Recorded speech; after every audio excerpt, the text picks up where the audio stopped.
Hello there.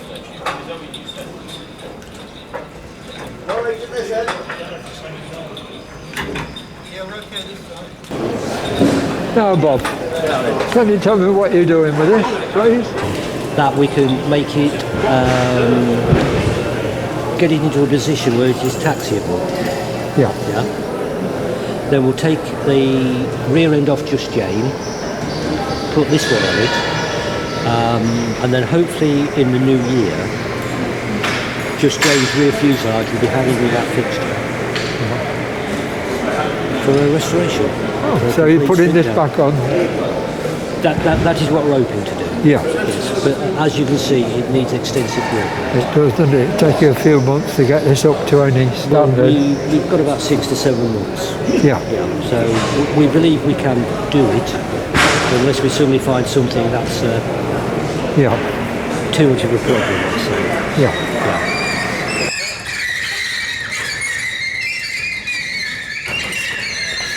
Bob has just confirmed what Andrew has said in the Rivet Club newsletter.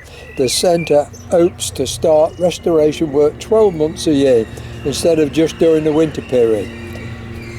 Restoring components from other museums, fitting them to Jane, and then restoring Jane's component during the summer as well as the winter to airworthy condition.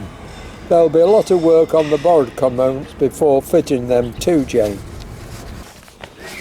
So, this is the rear fuselage of Canadian-built Lancaster KB976. It first came to England in May 24th, 1945 to join 405 Squadron Royal Canadian Air Force, but it was too late for the European operation. It was then flown back to Canada in August 1945 to join their Tiger Force. In May 1975, the new owner, Sir William Roberts, flew it back to Scotland. He then sold it on to Charles Church and in April 1987 transported it by road to British Aerospace at Woodford, Manchester. 12th of August 1987, the rear part of the fuselage, this part, was very badly damaged when the roof of British Aerospace hangar at Woodford, Manchester, caved in. At the time it was down to be restored to airworthy condition. A compensation claim was turned down. So in around about 1990-93, the Lancaster was sold in pieces, sections. This section finished up at Yorkshire Air Museum in Doncaster. The rear midsection fuselage is now in Mooraban, Australia. Most parts were sold on to Kermit Weeks in Florida. So we want to get it into a condition where it can be fitted obviously onto Jane. Yeah. So it's a case of making it safe. Yeah. So that's what we're looking at the moment. Cause, all these rivets, the magnesium alloy rivets which are corroded. No, these are aluminium rivets. Really, really hard. Oh, are they? Yeah. Having a hanger roof fall on it. I mean, some of the structure got really mangled. When the roof fell on it, whereabouts was it then? When the hangar roof caved in, it was at Woodford. Woodford, yeah. What caused the hangar roof to come in? They were doing some maintenance apparently on the roof of the hangar. Because there's a lot of little bits of damage on there which are repairable, but then there's major damage where the hangar collapsed on it, where bits have to be replaced. The biggest problem we got at the moment, there are various bits missing, which are stopping us putting it into the jig at the minute. Oh, is it? Yeah. Basically, it's the mounting holes where the tailplane goes through. They've got little inserts that screw into the formers. We're having some of those made. And once we got those, we can fit them and then stick it on the jig and really go to town on it. Yeah. But at the minute, all we've really done at the minute is done a good clean and a really good survey of it.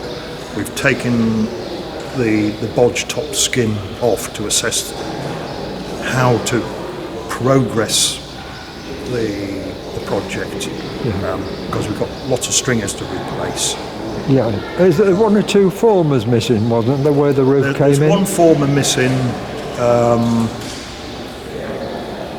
and there's 1, 2, about 3 formers that have been pretty well bashed about, so we might have to replace parts of those. Yeah.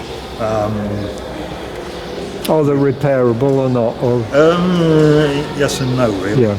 But unlike the British formers, which are made in 2 halves, they're joined at the top, joined at the bottom, so you've got one complete half. Yeah. The Canadian ones are made in quarters. They've got joins at the side as well, so you can change. Very good. If we've got major damage on 1 quarter, we can change a quarter, and the rest of the former will be fine. Yeah. But at the minute, we've got the tail wheel mounting beam out, which has been severely damaged. It really has. We can't understand what's happened to it. It's had a severe impact to it, but the skins that go underneath it are okay. So we really don't. When it came, there was only a few rivets holding it in, so somebody had a go at removing it. Yeah. But I'll show you some of the damage. It sits that way up. That's the front, that's the back. The tail end comes through here. There's a pin goes through there. And this is the sort of damage we found. These are the 2 bottom formers. That's that one and that's that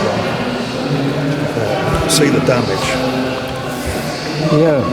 Quite extensive. Extensive, isn't it? They've been pulled down. They haven't been pulled up. They've been pulled down, which we can't understand because the only thing that attaches onto this flange here is the skin, which is really thin and really flexible. But it's not only has it pulled it down, so it's cracked there. It's just where the castings go, where the tailolio goes. It's actually bent them as well. So the whole thing was like a banana. So that's nothing really to do with the roof coming down on it. No, there was nothing in there. Because it's more at the further on, further towards the front. Yeah. What happened was that they had, if that's the forward rear fuselage part with the bomb bay on it. Yeah. It was on a stand, and the rear fuselage was still attached to the transport jet. One beam hit the front part of the rear fuselage, just in front of the turret, which knocked it down, collapsed part of the jig it was in, and collapsed that down that way. On the rear part, there was another beam, hit it longitudinally, and crushed the top of the fuselage in, and knocked that back. So basically, it was sat like that. So we can't understand what happened back here, if anything did. But to damage that, to be as severe as that's one hell of an impact. Yeah. And we can't understand. We can't see any marks where anything's hit it. It's almost like it's had a heavy landing, a really heavy landing, where the tail leg has been pushed up, but there's no record of that happening. If that, even so, that wouldn't take all the weight of the impact, would it? It's only got the skin on underneath. The skin would have went up with it. But no, it's been pushed down for some reason.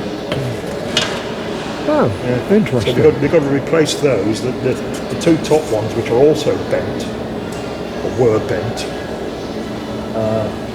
we've managed to straighten them out. We'll stick them back on. Get replacements for these 2 because they're beyond saving. Yeah.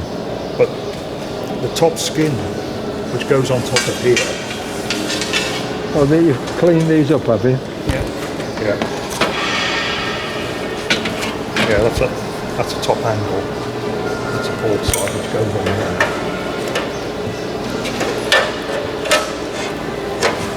Sits on there. You're not going in. Oh, I see. And that's the top skin. That goes on top. Yeah. Even the top skin's bent. Yeah. It's cracked, isn't it? Yeah. It should be square. There's there's a little lump in there where it's been squeezed together, and there's a crack here where it's been pulled apart. So the whole of that front end has been, it's all been pushed over. If you look down on it, it's doing that. Yeah. Unless of course somehow when the roof came down, it pushed the oleo sideways and started to kick it underneath. Yeah, but the oleo wasn't fitted. I've got, the photo exists of the take it through the door looking backwards, and there's no oleo sticking up. So the oleo wasn't in it. Whether they had a fixture in there when it was in the jig or not, I'm not sure. The photographs aren't clear enough to actually show you. It was owned by Charles Church at the time, and British Aerospace were doing it. The aircraft was absolutely perfect at the time. It came from Canada, flew over from Canada, went to Strathallan. Charles Church bought it from Strathallan. He commissioned British Aerospace to rebuild it. The hangar collapsed on it. Then Charles Church was subsequently killed in a Spitfire accident. The Lancaster was bought by Doug Arnold, who had the remains of the Lincoln, which was at the south end. A combination of the Lincoln and the Lancaster bits was then sold to Kermit Weeks, now in storage in Florida. That'd be an interesting project. It'll be